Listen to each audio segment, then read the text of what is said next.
ಇವತ್ತು ಕಲ್ಲಂಗಡಿದಿಂದ ice cream ಯಾವ ರೀತಿ ಮಾಡ್ಬೋದು ಅಂತ ನಾನಿಲ್ಲಿ ತೋರಿಸ್ಕೊಡ್ತಾ ಇದ್ದೀನಿ. ಮೊದಲಿಗೆ ಕಲ್ಲಂಗಡಿ ತೊಗೊಂಡು ಅದನ್ನೆಲ್ಲ ಬೀಜ ತೆಕ್ಕೊಂಡು ಪೀಸ್ ಪೀಸಾಗಿ ಮಾಡಿ ಇಟ್ಕೋಬೇಕು.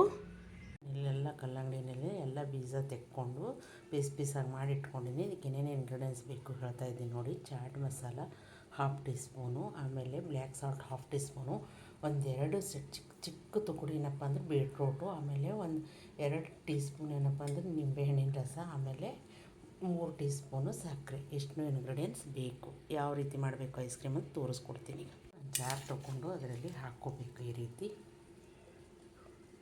ವಾಟರ್ ಮೆಲನ್ನು ಹಾಕ್ಕೋಬೇಕು. ಹಾಕ್ಕೊಂಡ್ಮೇಲೆ ಸಕ್ಕರೆ ಹಾಕ್ಕೋಬೇಕು. ಆಮೇಲೆ ಬೀಟ್ರೋಟ್ ಪೀಸ್ದೇನು ತೊಗೊಂಡಿರ್ತೀವಲ್ಲ ಅವು ಹಾಕ್ಕೋಬೇಕು. ಆಮೇಲೆ ಬ್ಲ್ಯಾಕ್ ಸಾಲ್ಟ್ ಹಾಕ್ಕೋಬೇಕು.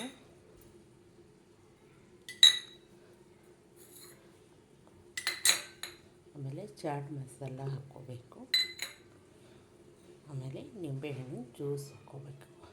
ಇಷ್ಟನ್ನ ಹಾಕ್ಕೊಂಡು ಇದಕ್ಕೆ ತಿರುಗಿಸ್ಕೋಬೇಕು. ಜ್ಯೂಸ್ ಮಾಡ್ಕೋಬೇಕು. ಇದು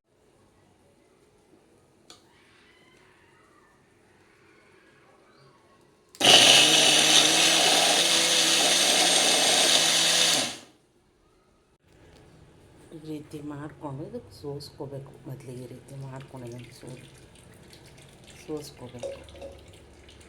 ಈ ರೀತಿ ಎಲ್ಲನೂ ಚೆನ್ನಾಗಿ ಇದು ಮಾಡಿಕೊಂಡು ಸೋಸ್ಕೋಬೇಕು. ಇದನ್ನು ನೋಡಿ, ಇದು ಈ ರೀತಿ ರೆಡಿ ಆದಮೇಲೆ ಏನು ಮಾಡಬೇಕು ಅಂದರೆ ಈ ರೀತಿ ಐಸ್ ಕ್ರೀಮ್ ಕೋನ್ ಇರ್ತಾವಲ್ಲ ಅದನ್ನು ತೊಗೊಂಡು ಅದರಲ್ಲಿ ಹಾಕ್ಕೋಬೇಕು. ಎಲ್ಲನೂ ಇದೇ ರೀತಿ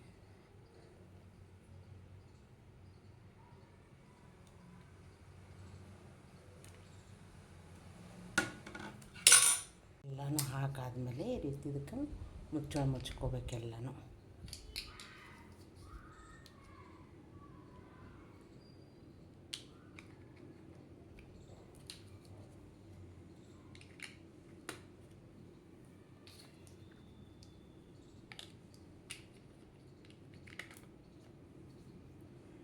ಈ ರೀತಿ ಎಲ್ಲನೂ ಮುಚ್ಕೊಂಡು ಆದಮೇಲೆ ಒಂದು 8 ಅವರ್ ಫ್ರಿಜ್ನಲ್ಲಿ ಇಟ್ಬಿಡ್ಬೇಕು. ಇದನ್ನು ನೋಡಿ, ಈ ರೀತಿ ಎಲ್ಲನೂ ಮುಚ್ಚಾದಮೇಲೆ ಇದನ್ನು 8 ಅವರ್ ಫ್ರಿಜ್ನಲ್ಲಿ ಇಟ್ಕೋಬೋದು.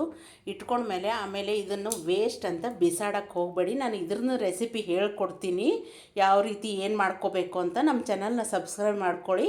ನಾನು ಯಾವಾಗ ಈ ರೆಸಿಪಿ ಬಿಡ್ತೀನೋ ಆವಾಗ ನಿಮಗೆ ನೋಟಿಫಿಕೇಷನ್ ಬಂದುಬಿಡ್ತದೆ. ಇದು ವೇಸ್ಟ್ ಅಂತ ಬಿಸಾಕಕ್ಕೆ ಹೋಗಬೇಡಿ. ನೋಡಿ, 8 ಅವರ್ ಫ್ರಿಜ್ಜಿನಲ್ಲಿ ಇಟ್ಟು ಈಗ ತೆಗೆದು ಬಿಟ್ಟಿನಿ. ಅದಕ್ಕೆ ಹೊರಗೆ ತೆಗೆದು ಆದಮೇಲೆ ಇದು ಒಂದು ಸ್ವಲ್ಪ ಬೇರೆ ನೀರಲ್ಲಿ ಇಟ್ಟು ಬಿಡಬೇಕು.